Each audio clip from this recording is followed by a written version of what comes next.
ডাকসু নির্বাচনের সাথে সেনাবাহিনীর কোনো সংশ্লিষ্টতা নেই।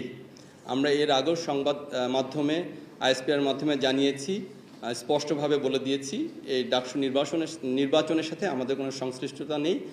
তবুও কিছু কিছু স্বার্থান্বেষী মহল আপনারা দেখেছেন বিভিন্ন গণমাধ্যমে তারা আমাদেরকে ইনফ্যাক্ট কিছু প্রোপাগান্ডা করার চেষ্টা করছে, কিন্তু এই প্রোপাগান্ডা করে আসলে খুব একটা সুবিধা করতে পারবে না। আপনারা জানেন এই নির্বাচনে যারা অংশগ্রহণ করছে আমরা তাদের সকলের মঙ্গল কামনা করি এবং এই নির্বাচনের মাধ্যমে একটি সুস্থ পরিবেশে গণতন্ত্রের চর্চা হবে, এটাই আমরা চাই।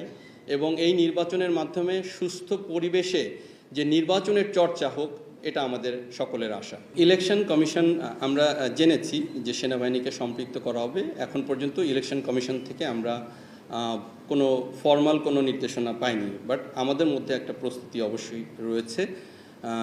সামনের ইলেকশনে আমরা সেই প্রস্তুতি অনুযায়ী গ্রহণ করব। আমাদেরকে ইলেকশন কমিশন থেকে যে দায়িত্ব দেওয়া হবে সেই দায়িত্ব অনুযায়ী আমরা আমাদের দায়িত্ব পালন করব এবং সর্বোচ্চ পেশাদারিত্বের সাথেই সেনাবাহিনী তাদের সেই দায়িত্ব পালন করবে। ইলেকশনকে সামনে রেখে অবশ্যই বিভিন্ন আইনশৃঙ্খলা বাহিনী তাদের বিশেষ অভিযান পরিচালনা করছে।